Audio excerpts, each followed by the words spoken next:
Et bon, Jamie qui sort, on va sur le débrief de ce OGC Nice Reims. Donc, je suis à l'étranger, donc pas beaucoup d'infos. Je suis pas trop actif sur les réseaux sociaux.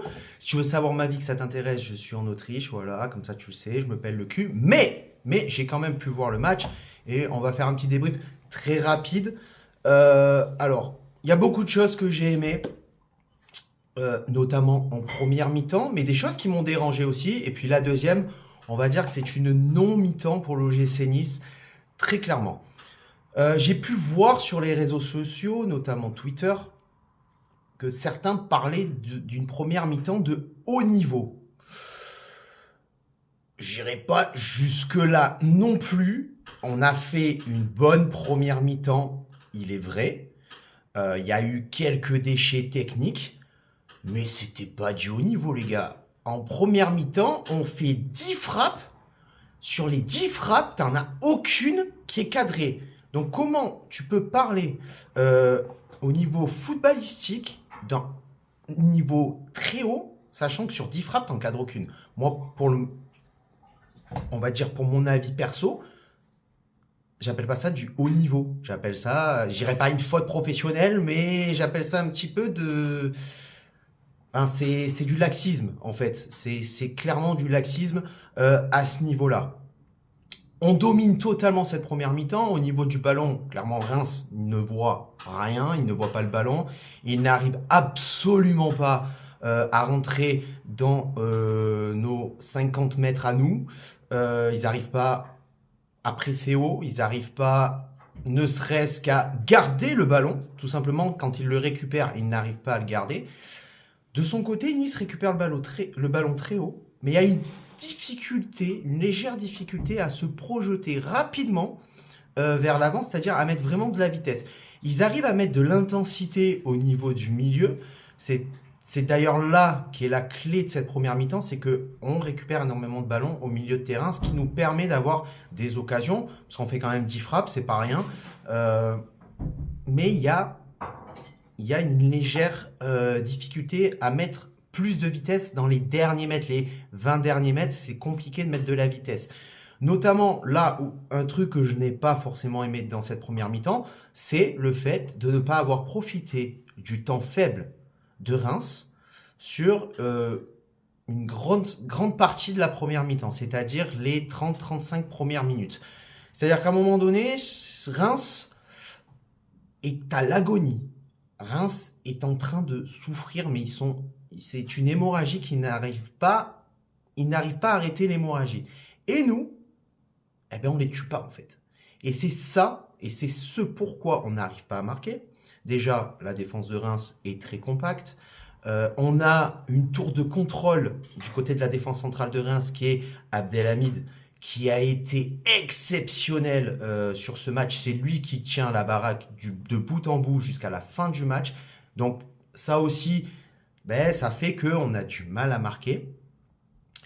Mais notamment, on joue aussi une grosse équipe de Reims. Une équipe qui est, avec ce match-là, à 16 matchs sans aucune défaite, en étant complètement invaincu.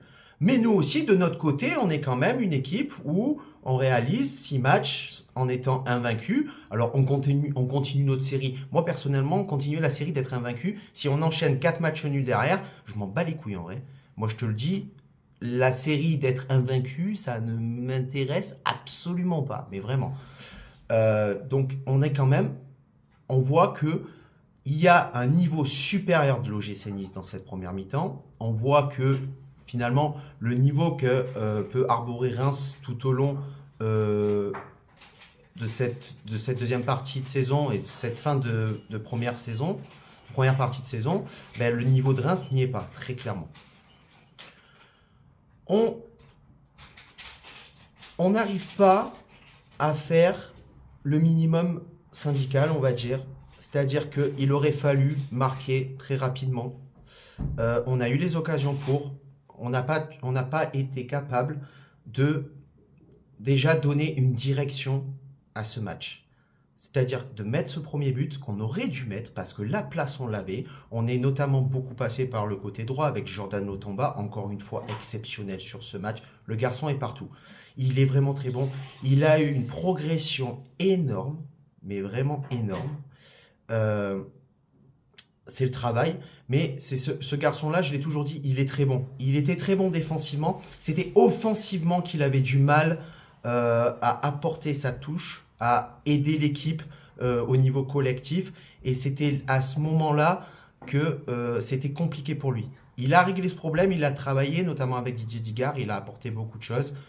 Euh, c'est un très bon match. Très bon match de Kefren Turam aussi. Très bon match, faut le dire, du Rouquin. De temps en temps, faut le dire. Le Rouquin, Melvin Bard, a fait un très bon match. Je ne suis pas rouquinophobe, qu'on se le dise, mais il est Rouquin, c'est pas de sa faute. Donc, voilà, il y a eu beaucoup de choses qui ont été pas très bonnes, même si dans l'ensemble, la première mi-temps a été correcte. Et il y a beaucoup de choses qu'on aurait dû faire, qu'on n'a pas su faire, et c'est ce fait-là qu'on rentre en fait au vestiaire avec 0-0, tout simplement. Et c'est mérité du côté de Reims parce qu'ils ont tenu la baraque, et c'est pas forcément mérité pour l'OGC Nice qui a apporté quand même quelque chose offensivement, mais qui n'a pas su être réaliste. Deuxième mi-temps, les gars.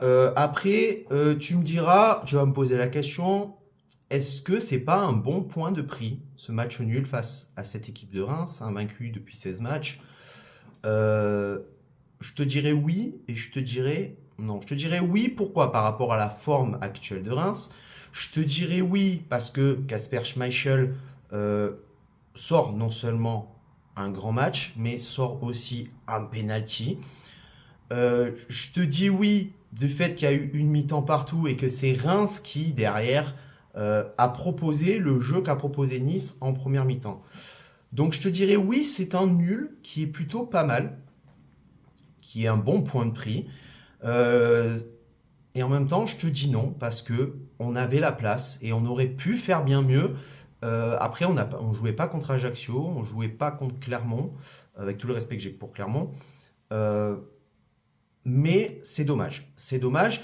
Là aussi, dans ce match, un truc que j'ai pas aimé, quand tu vois que en deuxième mi-temps, tu es obligé de faire le dos rond parce que tu n'y arrives pas, tu vois que tu as peu de solutions. Contrairement aux autres matchs depuis l'ère d'Igard, les remplaçants n'ont rien apporté. Contrairement à d'habitude, alors j'en veux pas spécialement à Brahimi qui n'a pas mis sa superbe frappe et son super but comme il a l'habitude de faire à chaque fois qu'il rentre. Au contraire, il peut pas nous sauver à chaque fois. Mais voilà, les entrants n'ont pas fait la différence. On a fait le dos rond. Reims a fait exactement la même chose que nous, récupérer des ballons plutôt assez haut, partir au pressing. Ils ont réussi à mettre un petit peu plus de vitesse offensivement en deuxième mi-temps. Et on a fait beaucoup d'erreurs dans les passes. Beaucoup d'erreurs sur le dernier geste. Notamment ce déchet technique qui fait que on n'arrive pas à construire le jeu. Et j'ai envie de te dire aussi, comme en première mi-temps, une prise de décision un petit peu trop, comment dire, en dilettante. C'est-à-dire que plusieurs fois en première mi-temps, tu as Kefren Turam, tu as Gaëtan Laborde, notamment aussi, je crois, Sofiane Diop, qui décident de frapper alors qu'ils avaient d'autres solutions, qu'ils avaient de la présence dans la surface de réparation, qu'ils avaient du nombre et ils auraient pu choisir une autre solution que de devoir frapper parce que tu veux tenter ta chance. C'est un fait. Tu frappes de loin ou tu décides de tenter une frappe quand tu n'as pas de solution et que tu te sens obligé de revenir vers l'arrière. Par exemple, Terem Moffi. Terem Moffi est un garçon qui revient beaucoup trop vers l'arrière depuis qu'il est avec l'OGC Nice. Chose qu'il ne faisait pas avec Lorient. Quand il avait le ballon, il avait toujours cette projection vers l'avant, cette lecture du jeu qui allait chercher à mettre le ballon devant et non pas revenir derrière en anticipant, en regardant les appels, en essayant de voir si des espaces se créent. Terem Moffi n'est pas capable de faire ça. Alors dire que Terem Moffi c'est difficile en ce moment, c'est vrai. Dire qu'il est mauvais, je pense pas. Il faut qu'il s'adapte, il vient d'arriver, il faut qu'il fasse ses preuves, tout ça, tout ça. Donc voilà, deuxième mi-temps les gars, mis à part, je vous dis, la tête de Thuram aussi, qui aurait pu rentrer, nous faire 1-0. Cet arrêt de Kasper Schmeichel qui change totalement le match, parce que si le pénalty rentre, je te le dis, le match il est terminé. Reims, il joue à 11, dans leur camp et on marque pas un but. Déjà qu'on n'y arrivait pas quand ils étaient un petit peu moins organisés et juste avec la ligne défensive, on n'y arrivait pas. Alors là, à 11, je te garantis qu'on marquait pas un seul but. Donc voilà, pas grand chose à dire d'autre sur cette deuxième mi-temps et je pense que c'est déjà pas mal. Sur ce, Amic Nistart, on se retrouve très prochainement pour de nouveaux débriefs, nouveau live comment. Le prochain, puisqu'on me l'a demandé sur Instagram en DM, le prochain live, c'est face à Monaco. Donc c'est samedi ou dimanche, je ne sais plus, dimanche prochain ou dimanche qui vient, je ne sais plus. Enfin bref, ça sera le prochain live, live comment sur ma chaîne YouTube. Je vous attends de nombreux sur ce Job Viva, la Bayeta et Issa.